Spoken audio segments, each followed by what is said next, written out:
طالب العلم خذ من نظمي الدرر واسمع لنصحي وانقل عني الخبر ما دمت تطلب هذا العلم مجتهدا فاخشع ولا تك كالغاوين مفتخرا. بسم الله الرحمن الرحيم. الحمد لله والصلاة والسلام على رسول الله. Vllazërit të nderuar, jemi tek libri Mjekësia e pejgamberit alayhis salatu wassalam. Kemi arritur tek namazi. Pse ka përmend namazin? Ka përmend namazin, agjërimin, sepse është një prej sebepeve që të kuron edhe fizikisht, po edhe shpirtnikisht.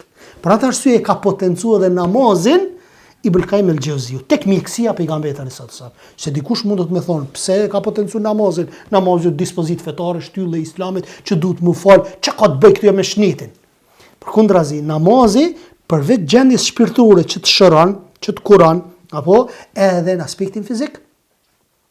Aspektin fizik e ki Allahu Akbar, rrin kom, pastaj bjen sejdë, në ruku, gjitha këto gjëra, kjo është aspekti fizik që ty të mbron, apo Allah i madhruar thot në Kur'an, kërkoni ndihmën e Allahut me durim dhe me namaz. Qëre sabrin për qëtë përpara, subhanallah. Dhe pastaj po thot dhe me namaz. Sabri është sen i madh. Thot, kjo është një mend e vështirë, përveç se për të devotshmit suratul Baqara ajeti 45.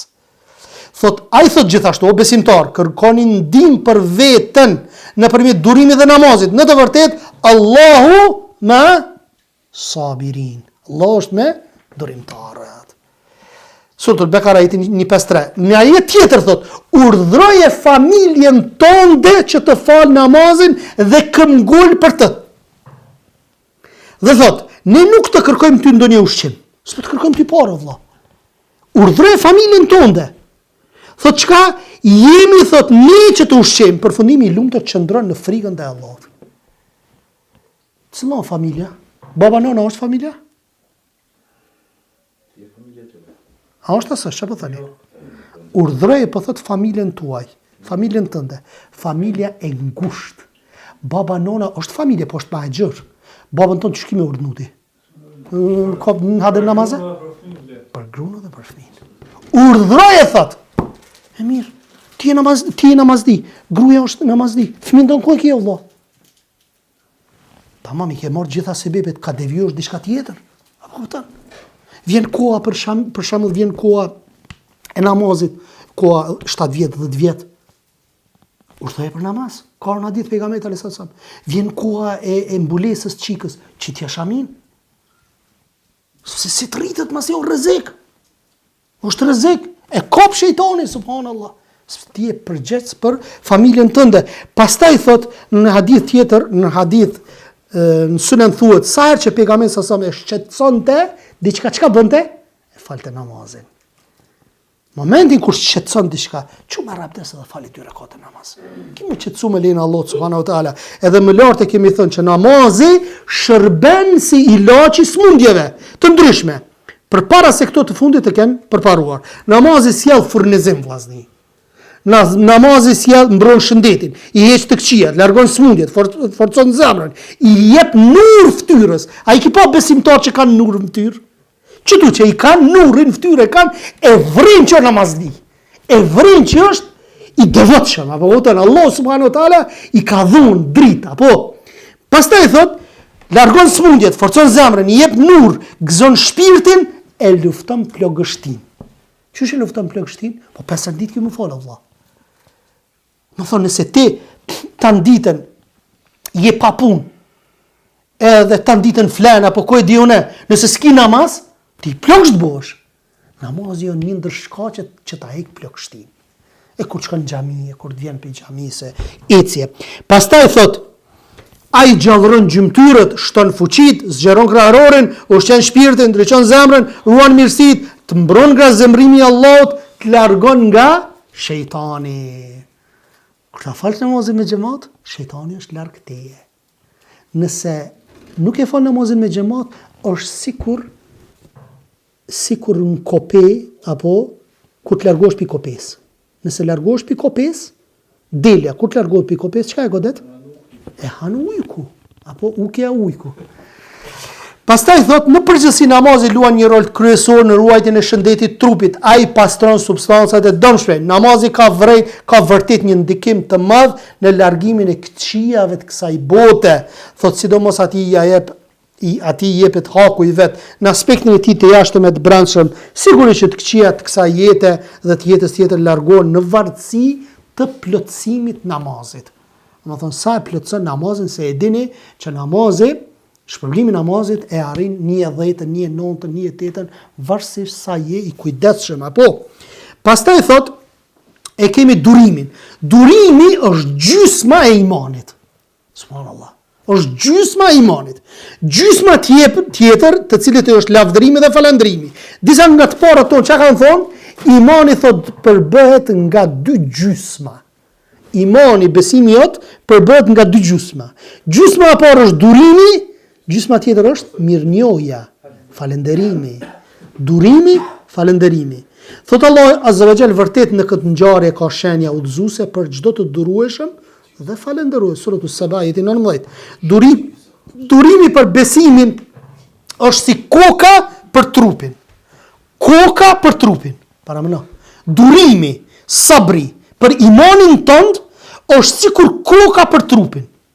Nëse kokën se ki në rregull, edhe trupi, nëse centrala është në rregull, atëre shkatrim është. Në fakt, thot 3 lloje durimi. I pari, ekzistojnë 3 lloje durimit. Cili është e para? E para thot është durimi me tregu në zbatimin e urdhrave të Allahut Azza wa Jall. Durim në zbatimin e urdhrave të Allahut Azza wa Jall. Durim me prish gjumin me fal namazin e sabahut. Është durim kjo, sabër është. Vallai nuk është e lehtë. 5 sati, 4:30 në varet verës, për shembull 4:20 që bëhet, me prish tash ti gjumin. Tamam 10:30 është jacia, 11, 12 me zor, 12 sati të merr gjumi për 3-4 orë, për një herë muçu me prish gjumi ky sabër lyp. Është durim në zbatimin e urdhrave të Allahut subhanahu wa taala, në mënyrë që njeriu të mos mërzitet e të shpërfill ato. E para, durim në zbatimin e urdhrave të Allahut. E dyta, durim në ndalesat e Allahut. Edhe kjo është e vështirë. Bile, në herë është më e vështirë durimi në ndalesa sa në urdhëresa. Apo haramin me e largu. Alkoolin, cigarën, drogën, ku e diune, fal namaz. Në anën tjetër pin cigare, pin edhe drogë. Hajt alkool ka mundësi nuk pin 5 vakte, po drogën e kanë problem. Ka njerëz që falin 5 vakte dhe pin drogë. Apo? Pse se e kanë vështirë me lënë, subhanallah. Dhe e treta thot durimi ndaj vullnetit dhe caktimit të Allahut në mënyrë që njeriu të mos zemrohet me të. Kur Allah Azza wa Jall i çon një bela, një sprov, ky durim me pas në caktimin e Zotit. Dhe durimi vllazni është goditjen e parë. Goditjen e parë. A pe dini atë rastin e gruaja që i vdiq djali vet? Pejgamberi sa mi tha, sabër, se dente që kam ka godit mu. Se s'pedin që është pejgamberi a.s. Kur i tregun që është pejgamberi a.s. atër diqysh u tram. Edhe i tha Muhamedi a.s. tha, sabri, durimi është në goditjen e parë. A keni pas zakonisht, si ta thirrsh në telefon apo kimi thonë që të ka vdek filoni apo fisteki, për njerë e hup kontrolën. Jo, çaty, treve sabrin. Se masni ti bën sabër. Masni kohë mo, nuk është ajo dhimbja e njëjtë, apo? Mirë po në goditjen e parë. Inna lillahi wa inna ilaihi rajiun, thuj, të Allahut jemi, ta e kemi më kthy. Kur e ka kriju Allah Azza wa Jall shpirtin e njeriut, edhe e ka caktuar që kur kime vdek, u kry puna. Pastaj thot, kush arrin të pajiset me këto 3 lloje durimit ka fituar durimin e plot, si rrjedhoi dhe kënaqësia në këtë botë në ahiret do të jetë e plot, do të dalë kështu i fituar në të 2 jetët. Vallahi ka kënaqësi edhe në këtë botë dhe në botën tjetër nëse njeriu bën sabër me lejen e Allahut subhanahu wa taala. Thot, çdo njeri po të mendoj pak se si mund të arrijnë gradat e përsosmërisë, ato janë të lidhura me durimin. Pastaj thot, nga ana tjetër po të mendoj për ato dështimet pa justifikueshme të cilët mund të parandalohen, krejt është për shkak të mosdurimit. Sa sene kemi mujt mi bo kur s'kemi bo sabër. Sa fjali kemi thonë dikujt, apo s'kemi bo sabër e kemi lëndu, subhanallah, e kemi lëndu. që thëshin në herë ma mirë më sheh shuplak se mja thonë një fjalë, se harron fjalën, apo kupton. Po alhamdulillah që ka halallëk, apo kupton. Shet më na njerëz jemi, subhanallahu, vallahi. Bëjmë gabime, rrshasim, po alhamdulillah që ja bëjmë halal njëri tjetrit, apo kupton. Ama dikush me vedjet plot, me shku mi prish, a di që përgojusit prishin shtete vllazni, i shtin hasmëri shtetet.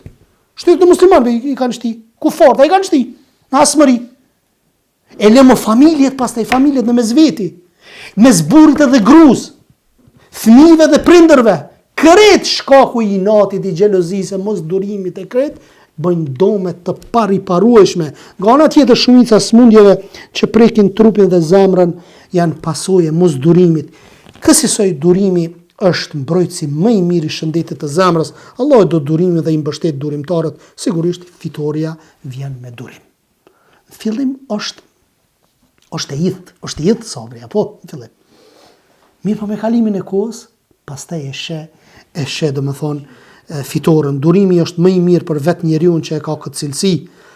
Thot Allah i madhruar, thot, por nëse tregoni durim, kjo është më e mira për të durueshmit. Sot në Nahl ajetin 126, durimi është mjeti për të arritur suksesin. Thot Allah azza wa jall, o besimtar, bëni të durueshëm dhe nxiteni njëri tjetrin të jeni të tillë, bëni të vendosur dhe vigjilant dhe keni frikë Allahun që të keni sukses. Suratul Ali Imran ajeti 200.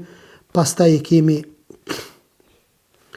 aloe, thot nga aloe ka mjaft përfitime, sidomos nga aloe indiane e cila pastron trupin nga mbeturinat vrerike të trurit dhe nervave optike. Aloe persiane e bën mendjen më të mprekt, ndërsa zemrën më të qëndrueshme. Pastaj kemi agjërimin, edhe po përfundojmë se edhe koha jacis. Agjërimi është mburoj ndaj shumë smundjeve. Këta e dini, e kemi spjeguar, apo? Shukon ai termi që e shpjegojshëm i agjërimit. Autofagia. E han, apo si pas shkencë, e han.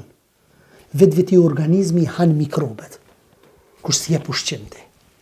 Thot, agjërimi është mburoj ndaj shumë smundjeve të shpirtit, zemrës dhe trupit dhe ka dobi të jashtëzakonshme. Ta shton sabrin agjërimi. A ki vret vllazni ata cigaregjit që pinë, në Ramazan mujnë me bë sabër. Ka shtin kry ai. Ka shtin kry. Po bëjnë sabër se agjërojnë, apo? Dhe i niftar, tamam. Pastaj thë agjërimi qetëson muskujt dhe gjithë trupin duke sjell edhe një përtrirje të fuqive. Agjërimi është një lloj ilaçi shpirtëror, njëkohësisht edhe fizik. Është operacion pa risk. Domethënë të pastron. Thekë një nutricionist, ç'a thekë? Thekë agjërimi është sikur kur të mushet telefoni, me foto dhe me video. Edhe hajtë për marrë një ditë telefonin edhe veç t'i fshi. A ki pa qysh pastrohet krejt? Qashtu është agjërimi. Ti pastron krejt edhe toksinet edhe krejt gjërat që i ki në organizëm. Agjërimi, po ashtu thot Allah subhanahu wa taala, u besimtar, agjërimi është bërë detyrim, ashtu si që ishte bërë detyrim atyre para jush, që të mund të ruheni nga të këqijat. Të largon për të këqijave. Se thush agjërushëm ja. Agjërimi është mburoj dhe kjo e bën atë një lloj diete me dobi të jashtëzakonshme. Një qëllim tjetër i agjërimit është të angazhoj zemrën me Allahun, duke i përqendruar të gjitha fuqitë dhe energjitë e trupit në arritjen e atyre gjërave që Allahu i do dhe në përmbushjen e adhurimit që i kushtohet atij. Ne i kemi përmendur të mirat e agjërimit dhe për fund a kemi edhe pak 8 minuta kemi zvaraniku edhe bretkusat. Është një faqe e vogël është, po e shpjegojmë që mos ta lëm për javën tjetër. Në dy sahihet vjen hadithi nga Ibn Abbasi, që tregon se një herë kur të dërguarit sallallahu alajhi wasallam ju vu përpara një dob, lloj zvaraniku, për me hongër ushqim. Ai nuk e hongri. Për këtë arsye, njerëzit e pyetën në ishte e ndaluar ngrënia e asaj kafshe. Ja qitën këtë lloj zvaranikun, Muhamedi sallallahu alajhi wasallam, edhe ai nuk e hongri. Edhe tash njerëzit u çuditën, mos vëllë është haram kjo. Mos i sa hongri tash po dojnë me ditë dispozitën e këtij zvaraniku apo dob. Çka tha? Jo tha, por ky lloj ushqimi nuk gjendet, nuk është traditë e popullit vendit tim. Qëra. Thot, dhe mideja ime nuk ma pranon. Thot pas kësaj dabbi u hongër në pranit pejgamberit alayhis salam. Më thonë, a peshini që ka disa ushqime që na nuk mi hongër. Jo të lejushme fetarisht, po na si jam, si kemi tradita, po. A do të thotë që ki po haram që s'ke unë, jo, Allah, se çështja e gjerë është. Nuk është e përhapur tek ne, se hanë nuk puna. Pastaj thot, po në dy sahihet gjendet dëshmia Ibn Omerit që pejgamberi sa më tha, unë as nuk e lejoj, e as nuk e ndaloj atë. Po është mishi dabbit, është i nxit dhe i thot, ajo forcon epshin. Ndërsa po ta bluash dhe vendosësh mbi gjembin që ka hyrë në lëkur, ai e hek gjembin dhe për fund i kemi bretkosat. Bretkosat, Imam Ahmedi ka thënë, nuk lejohet që ti përdorësh bretkosat për qëllime mjekësore. I përdorin zakonisht për qëllime mjekësore. Thot sepse i dërguar Allahu s.a.s. e ka ndaluar vrasjen e tyre. Ka ndaluar me vrajt bretkosat. Ky pohim mbështet në një hadith që Imam Ahmedi e ka shënuar musnedin e tij, që përcjell nga Uthman ibn Abdurrahman, sipas të cilit kur një doktor foli për shfrytëzimin e bretkocave në mjeksi, atëherë thot pejgamberi sa ndaloi vrasjen e tyre. Ka fol në atë kohë, ka pas doktora dhe në atë kohë, atëherë pejgamberi sa e ndaloi. Nuk që me bëu në një aspekt me bëu eksperiment, me bëu më dhon një helm caktuar se para se më dhon njeriu. Nuk lejohet bretkosën me mbyt. Autori e kanunit, Avicena, thot, ngrënia e mishit ose gjakut të bretkosës mund të shkaktoj ëjtje në bark, zverdhje dhe ejakulim të pakontrolluar. Ejakulim, a dini çka është? Po. Deri thot në vdekje. Kjo është arsye pse doktorët ngurojnë ta përdorin ato për qëllime mjekësore, pra për dëmin që ajo shkakton. Ka dy lloj bretkosash, bretkosa uji edhe bretkosa të tokës.